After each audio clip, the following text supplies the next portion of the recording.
Halo guys, ini banyak organik guys. Tai ayam sudah diproses nih. Tai ayam ke tai kelawar kita tahu lah. Tapi ini banyak organik sudah diproses. Oke, kita akan tabur di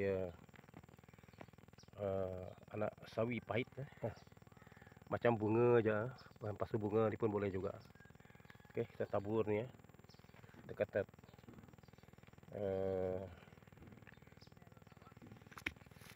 pohon sawi ini ya. Oke.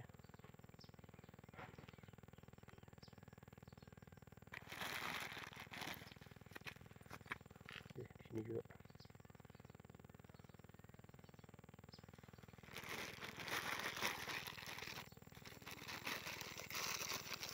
Kita tabur banyak organik lah untuk pembesaran anak sawi pahitnya.